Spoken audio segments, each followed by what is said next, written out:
ሰላም ዝኸበርኩም ተኸታተልቲ ናይ ቻነል ከመይ ትውዕሉ ምሳኹም ደለኹ ሴሜ ኣብ ሰሙን እዚ ሓደ ካብቲ ብዝተፈላለዩ ማዕከናት ዜናታት ዝሕብር ዘሎ መሰረት ምልዓል እገዳ ኣብ ልዕሊ ኤርትራ ዝብል ብኣሜሪካ ዝብየን ዘሎ ሓድሽ ተርእዮታት ኣብ ቀርኒ ኣፍሪካ ክኸውን ከሎ ነዚ ብሰፊሕ ዝህብ ጸብጻብ እቲ እገዳ መዓስ ዝተገብረ እዩ ንምንታይ ዝተገብረ ድማ እዩ እንታይ ዘጠቓላለ እዩ ምልዓሉ ዝህልዎ ኣህጉራዊ ጽልዋኸ እንታይ ይመስል ዝብል ስፍሕ ዝበለ ጸብጻባት ሒዝና ቀሪብና ስለ ዘለና ክሳብ መወዳእታ ክትከታተሉ ይዕድም ከምኡ እውን ነዘን ፕሮግራም ሳብስክራይብ ብምግባር ክትጅምሩ ንዓደምኩ ሰናይ ምክትታል ሓደ ካብዚ ናይ ዝወርሒ ዝዓበየ ጉዳይ ናይ ኤርትራ ኮይኑ ተቐላቂሉን ዓለምለኻዊ ቆላሕታት ብምርካብ መዘራረቢ ኮይኑ ዘሎ ጉዳይ ምልዓል ናይቲ ብመንግስቲ ኣሜሪካ ኣብ ልዕሊ ኤርትራ ተነቢሩ ዝነበረ እገዳ ማለት ሳንክሽን ኮይኑ ኣሜሪካ ኣብዚ ሒዝናያ ዘለና ወርሒ ግንቦት 2026 ምጅማር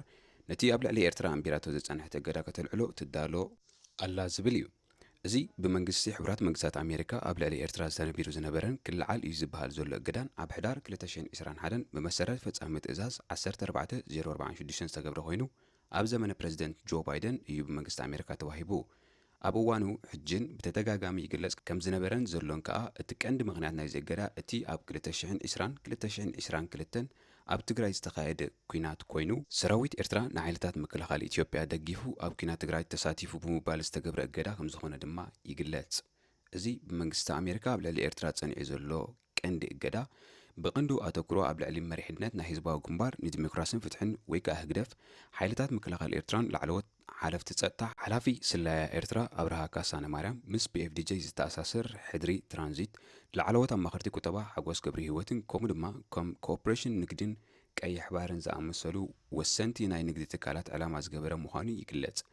እዚ ብጆ ባይደን ኣብ ልዕሊ ኤርትራ ጸኒዑ ዘሎ እገዳ ቀንዲ ዕላሙ ነቶም ንምርግጋእ ቀርኒ ኣፍሪቃ ኣብ ምዝራግን ኣብቲ ናይ ትግራይ ዝሰዓበ ሰብኣዊ ቅልውላው ተሳትፎ ዝገበሩን ኣካላት ንምቕጻዕ ተባሂሉ ከም ዝተገብረን እዩ ክግለጽ ጸኒሑ። ቀንዲ እቲ ምኽንያት ናይቲ ሕጂ ኣብዚ ወርሒ ክልዓል እዩ ዝበሃል ዘሎ ጉዳይ እቲ ኣብ ዞባ ቀይሕ ባሕሪ ዝፍጠር ዘሎ ጂኦፖለቲካዊ ለውጢ ከም ዝኾነ ከዓ እየን ዝተፈላለየ ማዕከናት ዜና ዝገልጻ ዘለዋ። ምዕጻው ናይዚ ኣዝዩ ኣገዳሲ ዓለማዊ መስመር ንግድን ዝኾነ መጻብብ ሕርሙዛ ስዒቡ ኣገዳስነት ናይቲ ዝሰፍሐ ክፋሉ ብኤርትራ ዝውነን መስመር ንግዲ ቀይሕ ባሕሪ ኣዝዩ ክብ ከም ዝብል እዩ ገይርዎ ዘሎ። ከም ውጽኢቱ ናይዚ ጂኦፖለቲካዊ ምልውዋጥ ከዓ መንግስቲ ኣሜሪካ ካብቲ ቅድሚ ሕጂ ምስ ኣስመራ ዘየሰማምዖ ዝነበረ ስክፍታታት ናይ ሰብኣዊ መሰላት ንላዕሊ ኣብ ዞባዊ ምርግጋእ ውሕስነት ጸጥታ መስመር መጓዓዝያን ንንግዲ ቀይሕ ባሕሪ ብምትኳር ምስ መንግስቲ ኤርትራ ዝጸንሖ ሓርፋፍ ዝምድና ናብ ንቡር ንምምላስ ዝዓለመ ከም ዝኾነ እዩ ብተደጋጋሚ ዝግለጽ ዘሎ። ምዕራብ ሓበሬታ ሌጋል ብሪፍ ብሶኒ 11 ግንቦት ኣብ ዝዘርግሖ ጽሑፍ መንግስቲ ኣሜሪካ ዓይኑ ኣብ መስመር ንግዲ ቀይሕ ባሕሪ ገይሩ ብምህላው ነቲ ኣብ ልዕሊ መንግስቲ ኤርትራ ኣጽኒዕዎ ዝጸንሐ እገዳ ከልዕሎ ዝለዓለ ተኽእሎታት ከም ዘሎን ክገልጹ እንከለዉ ማሪን ሊንክ ከም ዝገለጸ እያ ገሊጻ። እዚ ናይ መንግስቲ ኣሜሪካ ውሳነ ምስ ስትራቴጂካዊ መርገጺ ኤርትራ ኣብ መስመር መራኽብ ቀይሕ ባሕሪ ዝተኣሳሰር ከም ዝኾነ እዩ ድማ ዝግለጽ። ኣብ ኢራን ዝተኻየደን ጌና ዘይተዛዘመን ኩናት እውን ከምኡውን ምዕጻዊ መጻባብቢ ሕርሙዛ ኣብ ጥቓ ምብራቓዊ ገማግም ስዑድ ዓረብን ንኣገዳስነት ምቁጽጻር መስመር ንግዲ ቀይሕ ባሕሪ ሓድሽ ኣወንታዊ ክስተት ኮይኑ እዩ ተቐላቒሉ ዘሎ።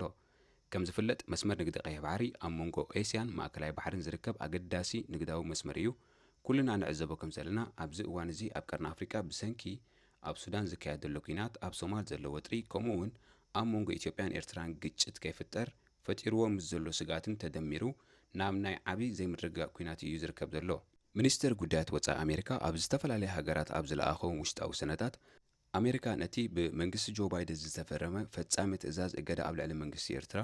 ኣብ 4 ግንቦት ወይ እውን ከባቢኡ ኣብ ዘሎ ዕለታት ክትስርዞ ምዃና ዝግለጽ ከም ዝኾነ እያ ምርባሕ ሓበሬታ ሌጋል ብሪፍ እትገልጽ። ሚኒስትሪ ጉዳያት ወጻኢ ኣሜሪካን ቤት ጽሕፈት ግምጃ ሃገርን ዩኤስ ስቴት ዲፓርትመንት ኤንድ ትሬጀሪስ ንመንግስቲ ኢትዮጵያ ነዚ ጉዳይ ብዝምልከት ንዝቐረበሎም ሕቶታት ርእቶታትን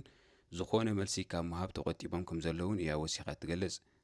ስቴፕቶ ዝተባህለ መርበብ ሓበሬታ ኣብ ዝዘርግሖ ጽሑፍ ብወገኑ እውን መንግስቲ ኣሜሪካ ኣብቲ ንሰብኣዊ መሰላት ንምርግጋጽ ክገብሮ ዝጸንሐ ጸቕጢ ንላዕሊ ስትራቴጂካዊ መስመር ንግዲ ቀይሕ ባሕሪ ስለ ዘገድሶ ወይ ቀዳምነት ስለ ዝሃበ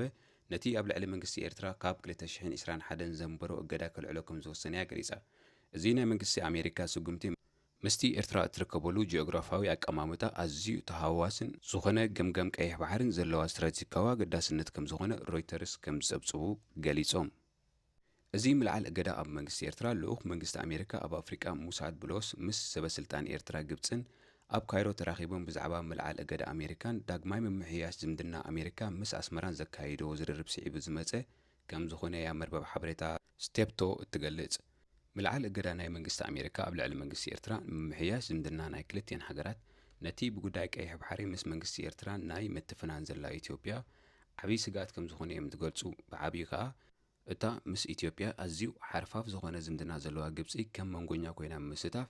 ንሓይሊ ናይተን ኣንጻር ኢትዮጵያ ዝተሰለፋ ሰለስተ መሓዙት ሃገራት ማለት ኤርትራ፣ ግብፅን ሶማልን ዘደንፍዕ ንኢትዮጵያ ኸ ናብ መንቀራቕሮ ዘእቱን ከም ዝኾነ እዩ ዝገልጻ።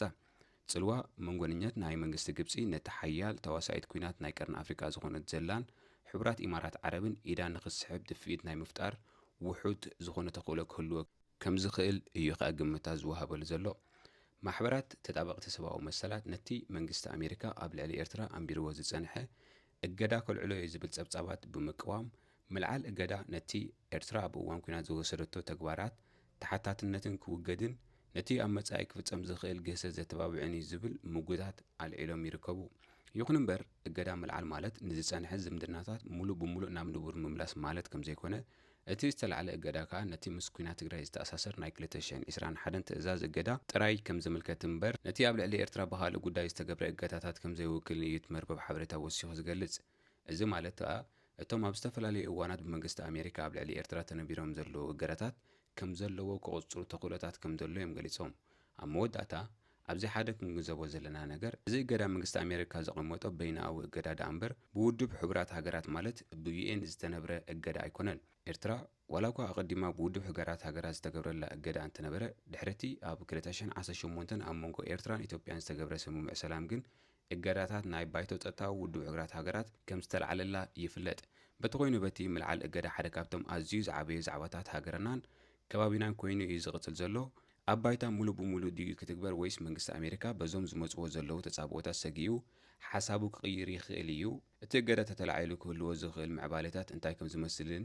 ንግዜ ዝግደፍ ኮይኑ ኣብ እዋኑ ኸ ናባኹም ክነብሎም ምዃንና ይገልጽ።